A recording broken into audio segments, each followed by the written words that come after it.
Yes, Kenya. Tamu sana, tamu sana, tamu sana, yes. It's getting messy and noisy. Things are falling apart for William Ruto. Demonstrations everywhere. There were demonstrations today in Kiambu County. Yesterday we saw demonstrations in Nairobi. Some few days ago, there were demonstrations in Uasin Gishu, and we also saw demonstrations in Mombasa. Kenyans are not happy with William Ruto's government. They are protesting to send a message to Ruto that things are bad. But the funny bit about it, the church is silent in all this. The church is silent. Only some few brave church leaders are speaking truth through power. I want us to listen to Reverend Wanaina before we proceed. You know, what we need from government are not prayers. Prayers we will make, and we do make. What we need from government are services.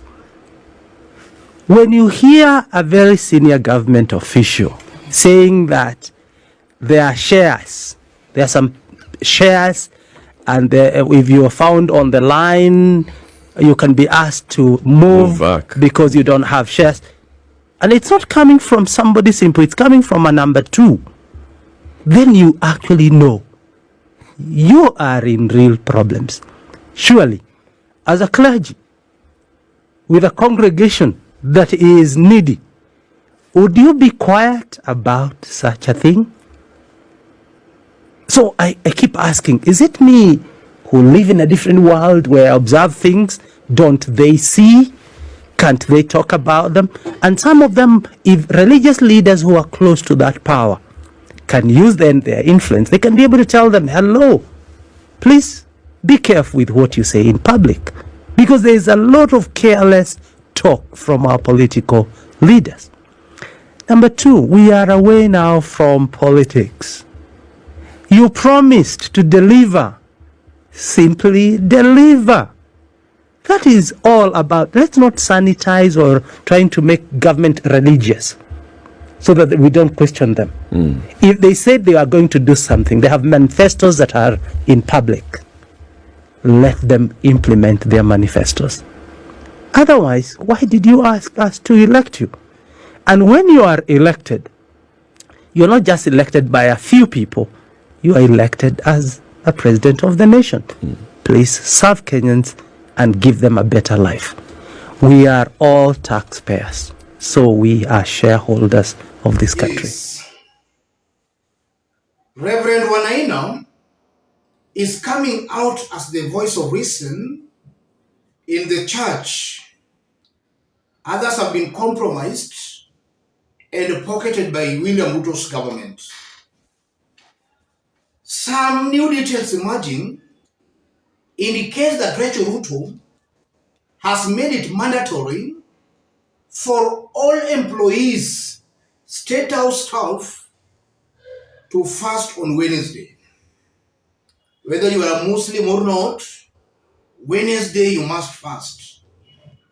And then again, we are also getting some information that Rachel Ruto has recommended 100 people to PAC to be employed as intercessors, people who will be praying for the counties. So you are seeing we have a government that is clearly really trying to overemphasize the need for prayer, rather for prayers. In this video, I want us to dig deep into all this story for Kenyans to understand what's going on behind the scenes. If you are watching us but you have not yet subscribed, subscribe, give this video a like. I think it's now too much. Kenyans should stop this madness by William Ruto's government. Because from the look of things, this is a team that is very clueless, completely, totally clueless. Already, William Ruto's government has created so many positions that are unnecessary. Just I think yesterday, about 1 day ago, Musalia Mudavadi was launching his wife's office. Yes. Besides that, Ruto is adding more positions of CASs. All these are positions that are not necessary. They are not helping Kenyans in any way.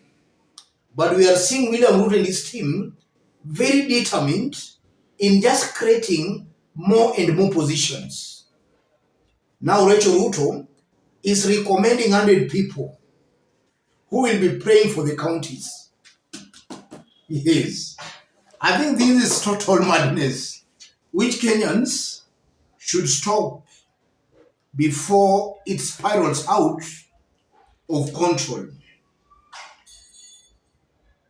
If you look at William Ruto and his team, and then you look at them from what they are saying, that they are God-fearing, I strongly believe that a God-fearing people cannot discriminate against others.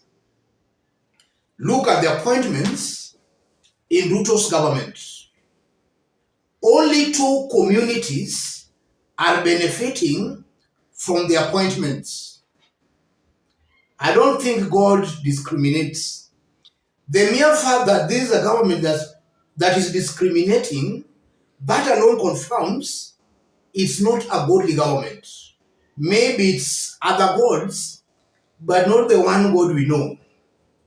Because the one God we know is not discriminative.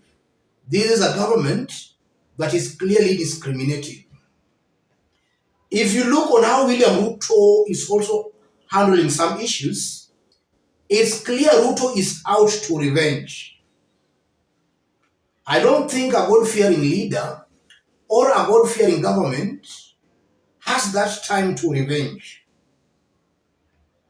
That alone confirms Ruto's government might not be a God's government or a God-fearing government. These are just political gimmicks to hoodwink unsuspecting Kenyans into seeing Ruto and his team as God sent.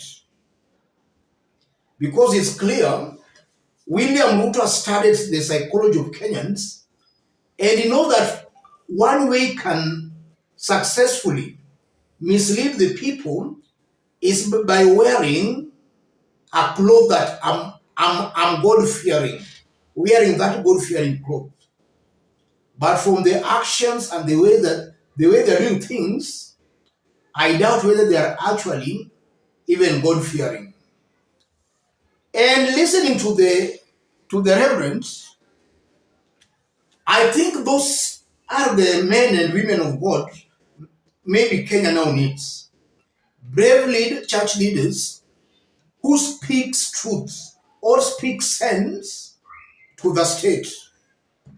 All these other church leaders, if you look at them, a majority have been pocketed and they are benefiting personally from the government. So they are in bed with the government. They are not brave enough or bold enough to actually speak truth to power.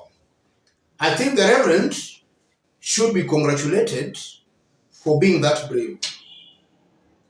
As I conclude, it's a fact that regarding Gachagua and William Ruto are getting it also wrong, it's not time for prayers, but it's time for delivery. Kenyans can pray in their homes, let the government do its part by fulfilling what it promised the people. It's delivering. No time for prayers. Let me stop it there, ladies and gentlemen. If you are watching us but you have not yet subscribed, kindly subscribe, give this video a like. To our fans and subscribers here, I'm very much humble, very grateful for the kind of support you are giving me here. God bless you, God bless Kenya. If you want to support our forum, I've pinned my number on the comment section. Contact me through the number. Let's meet in our next analysis.